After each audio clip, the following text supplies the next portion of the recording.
What if a cannon shell could think, hunt, and decide the perfect moment to detonate on its own? In the darkest days of World War II, Allied forces faced an unsolvable problem. From the skies, enemy aircraft rained down destruction, but hitting these fast-moving targets with anti-aircraft fire was like trying to spear a fly with a needle in a hurricane.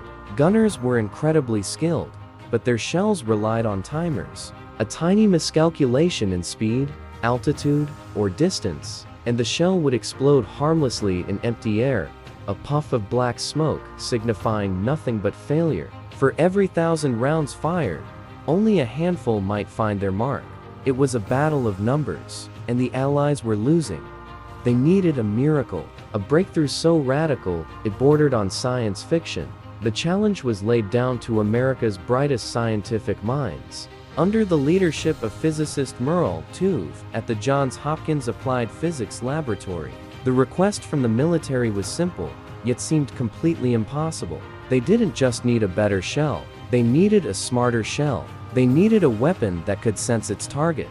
Imagine their task: design and build a complete radio transmitter and receiver, a miniature radar that could fit inside the tip of an artillery shell. This wasn't just miniaturization, it was brutalization.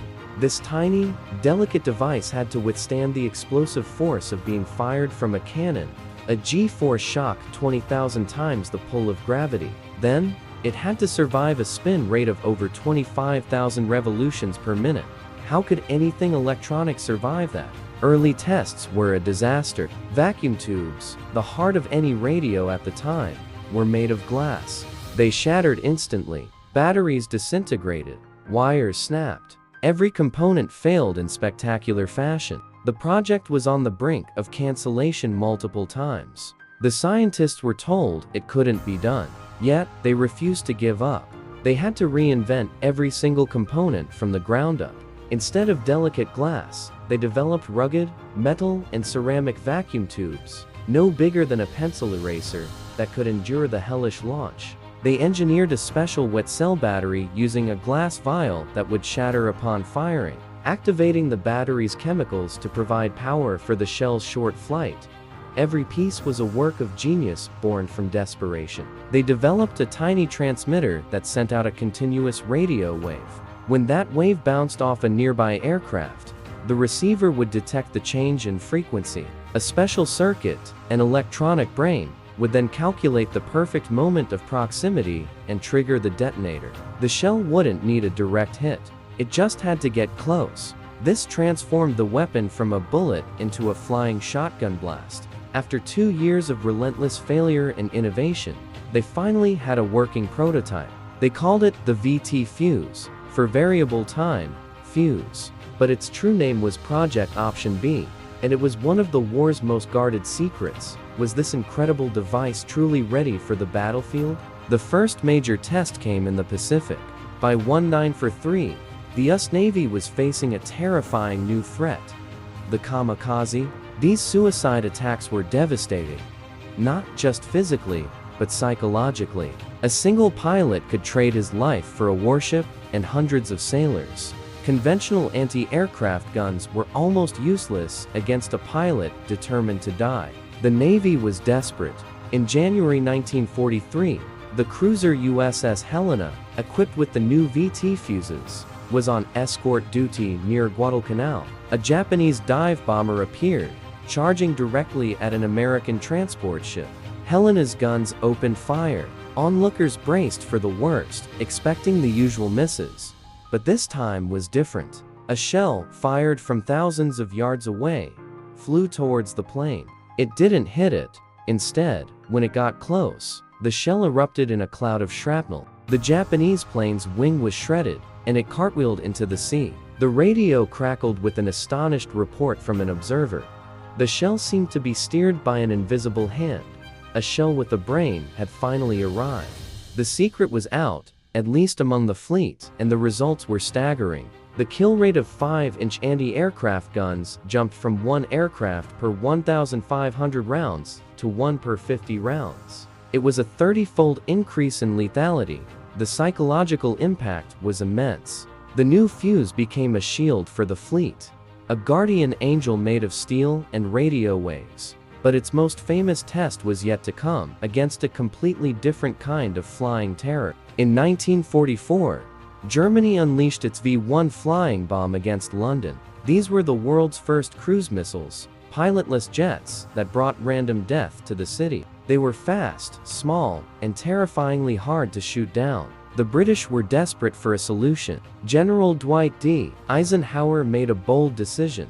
He ordered the top-secret VT fuses to be sent to Britain. The fuses were deployed to anti-aircraft batteries along the English coast. The results were immediate and spectacular. In the first week, the smart shells were downing 24% of all incoming V-1s. Within a month, that number rose to over 79%. On the final day of the V-1 campaign, 104 of the bombs were spotted heading for London. Only 4 made it through. The terror campaign was effectively over, neutralized by a weapon the Germans never even knew existed. Its final, crucial role would be on the ground. In the winter of 1944, Hitler launched his last gamble, the Battle of the Bulge. The German army smashed through American lines in the Ardennes forest. The weather was horrific, grounding Allied air support.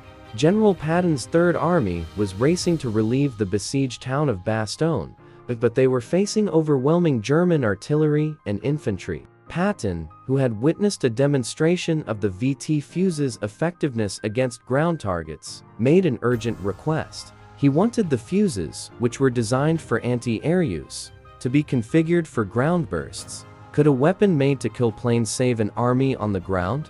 The fuses were set to detonate just above the ground, creating a lethal airburst of shrapnel that rained down on enemy soldiers in their foxholes, something conventional artillery couldn't do. The effect was horrifyingly effective.